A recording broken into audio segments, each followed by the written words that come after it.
శ్రీ విఘ్నేశాయ నమః, శ్రీ గురుభ్యో నమః, మహాసరస్వతి నమః. నమస్కారం అండి, ఎలా ఉన్నారు? ఈరోజు ఒక ముఖ్యమైన అంశం గురించి మాట్లాడుతున్నానండి. చాలామంది ఈ విషయం గురించి నాకు ఫోన్ చేశారు, మెసేజ్లు పెట్టారు. గురుగారు, వ్యాపారంలో నష్టాలు జరుగుతున్నాయి, మేము ఎంత కష్టపడ్డా కానీ మాకు ఫలితాలు రావట్లేదు, ఏం చేస్తే బాగుంటుంది గురుగారు అని చాలామంది అడిగారు. ఇది చాలా ఇబ్బంది పెడుతుందని చెప్తున్నారు. అవునండి, కొంతమందికి ఏమి చేయకున్నా కానీ వ్యాపారం బ్రహ్మాండంగా నడుస్తూ ఉంటుంది. కొంతమందికి ఎంత చేసినా కానీ వ్యాపారం నడవదు. పాపం ఎక్కడి నుంచో చిరు వ్యాపారులు అయితే ఎక్కడి నుంచో డబ్బులు తెచ్చి అప్పులు తెచ్చి అన్నీ చేస్తూ ఉంటారు, కానీ ఏది లాభం జరగదు. దానికి కారణాలు చాలా ఉన్నాయి.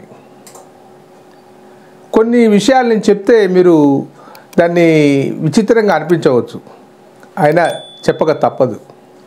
ప్రధానంగా వ్యాపారం నడవకుంటే మనకు జ్ఞాపకం వచ్చే అంశం ఏంటంటే గోచారం లేదా జాతకం. వాస్తవం అండి, గోచారం కూడా ప్రభావం చూపెడుతుంది, అలాగే జాతకం కూడా ప్రభావం చూపెడుతుంటుంది. దాంతోపాటు వారు పెట్టిన స్థలము అది వాస్తురీత్యా కరెక్ట్గా ఉందా లేదా, ఏమైనా లోపాలు ఉన్నాయా. మనం పెట్టే షాపు అడవిలో పెట్టండి, అది సరిగ్గా కనుక ఉండేది ఉంటే ఖచ్చితంగా వర్క్ అవుతుందండి, అందులో ఏమాత్రం అనుమానం లేదు. ఎంతోమంది చూశాను. ఇంకొకటి, పెట్టిన షాపుకు వారి పేరు సూటబుల్ అవుతుందా లేదా. కొంతమంది ఏం చేస్తారంటే షాప్ పెట్టే ముందు ఎవరి పేరు పెడితే బాగుంటుందండి, మా అమ్మాయి పేరు మీద స్టార్ట్ చేయనా, మా అబ్బాయి పేరు మీద స్టార్ట్ చేయనా, నా పేరు మీద స్టార్ట్ చేయనా. అలా కాదు, నువ్వు పెట్టే పేరు ఏదైతే ఉందో అది వినూత్నంగా ఉందా, లేదు అది కరెక్ట్ వైబ్రేషన్లో ఉందా, నీ నేమ్ నెంబర్కు నీ బర్త్ నెంబర్కు కరెక్ట్గా పేరు ఉందా లేదా, అది చాలా ముఖ్యమండి. న్యూమరాలజీ ప్రకారంగా నీ పేరుకు ఆ షాపు పేరు కనుక కరెక్ట్గా ఉంటే 100కు 100% సక్సెస్ అవుతుంది న్యూమరాలజీ ప్రకారంగా.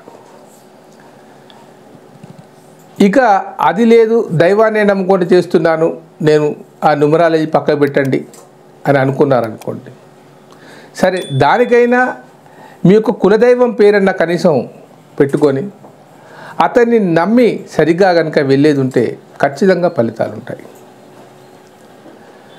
మనకు ఈ జ్యోతిష శాస్త్రమే కాకుండా న్యూమరాలజీ కాకుండా మనం బ్రతకడానికి ఎలాగైనా మనం సంపాదించడానికి ఎన్నో మార్గాలు ఉన్నాయి. ఒక లక్ష్మీ యంత్రం పెట్టుకోండి, నిత్యం ఆరాధించండి, ఆ తల్లి అక్కడ ఉన్నదని భావించండి, శుభ్రంగా ఉండండి, ఉదయం వేళల్లో లేవండి. ఖచ్చితంగా 5 గంటలకు లేచిన వారు ఎవరైతే ఉంటారో వారు సిరి సంపదలతో తొలదూగుతారండి. 5 గంటలకు బ్రహ్మముహూర్తంలో లేచి కనుక మీరు అమ్మవారిని ఆరాధించి నీ ఆర్తిని కనుక చెప్పేది ఉంటే, నేను ఈ విధంగా ఉన్నాను తల్లి, నువ్వే నన్ను కాపాడు, నువ్వే నన్ను అభివృద్ధిలోకి తీసుకొని రా అని ఖచ్చితంగా కనుక అమ్మవారిని వేడుకుంటే ఖచ్చితంగా ఫలితాలు వస్తాయి. దానికి ఒక మంత్రాన్ని తీసుకొని ఆ మంత్రాన్ని రోజు కనుక అమ్మవారి ముందు చదివి ఖచ్చితంగా ఫలితాలు, అందులో అనుమానపడవలసిన అవసరం లేదు. 100 మందికి 1000 మందికి ఈ విషయం చెప్పాను, వారందరూ పాటించారు, చాలామంది హ్యాపీగా ఉన్నారు. ఇది నిజం. లక్ష్మీ పటం ఎంత విలువైంది, అమ్మవారిని చూస్తేనే మనకు సకల పాపాలు తొలగిపోతాయి. సరే, మంత్రాలు ఈ పూజలు పునస్కారాలు ఇవన్నీ లేవు అనుకున్న వారికి వారి కులదైవాన్ని ఆరాధించండి. ఇకపోతే మీరు షాపు పెట్టే ముందు మీ గోచారం ఎలా ఉందో ముందు చూసుకోండి.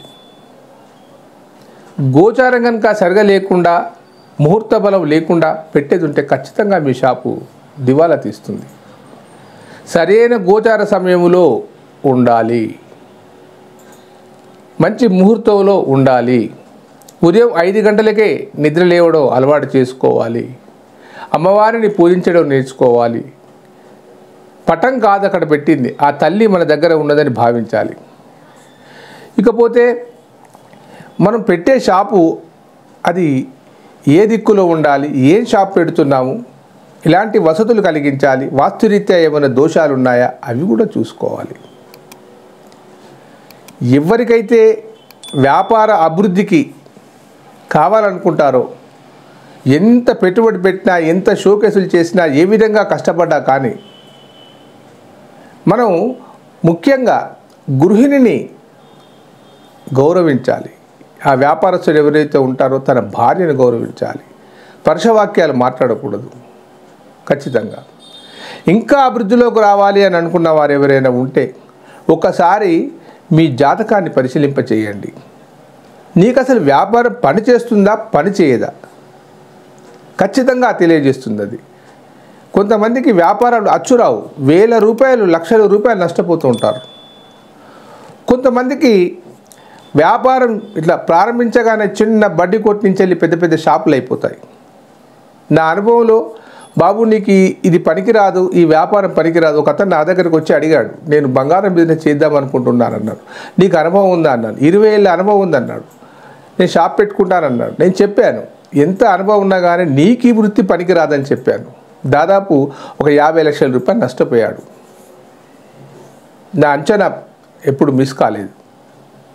ఊరికే చెప్పాను కదా, ఒక జాతకాన్ని పరిశీలించాలంటే సుమారు ఒక 40 నిమిషాల సేపు అతన్ని అన్ని చూడాలి. ఆయన వృత్తి స్థానం ఏమిటి, దాని అధిపతి ఎవరు, వాడు ఎక్కడున్నాడు, అవి పనిచేస్తుందా కాదా, అది యోగకారమా కాదా, గ్రహాల యొక్క శక్తి ఏమిటి, ఇతని జాతకంలో ఈ వ్యాపారం అనుకూలంగా ఉందా లేదా అంశాన్ని ఖచ్చితంగా తెలుసుకున్న తర్వాత పెడితే ఏం పర్వాలేదు.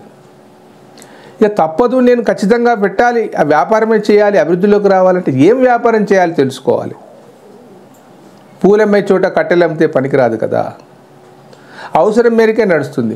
ఇక్కడే ఒక కిరాణా షాప్ ఉంటుంది, పక్కన ఇంకో కిరాణా షాప్ పెట్టి ఇంకో కిరాణా షాప్ పెడితే నడుస్తుందా? నడవదు కదా.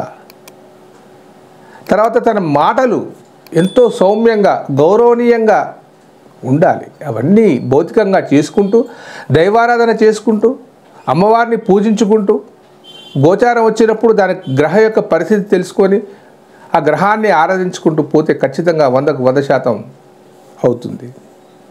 ఇకపోతే మీరు పెట్టిన పేరు న్యూమరాలజికల్గా సరిగా ఉందా లేదా అన్న విషయం తెలుసుకోండి. ఖచ్చితంగా మీ పేరులో మార్పును పెట్టుకోండి, భవిష్యత్తును బాగా చేసుకోండి. జాతక సమస్యలకైనా, న్యూమరాలజీ కరెక్షన్స్కైనా, మీ అభివృద్ధికి ఏదైనా ఆటంకాలు వచ్చినప్పుడు కింద నెంబర్ ఫోన్ చేయండి. నేను ఖచ్చితంగా మీకు సహాయం చేస్తాను. ఖచ్చితంగా అంటే ఖచ్చితంగా చేస్తాను. ఉంటానండి. సర్వే జనా సుఖినో భవంతు.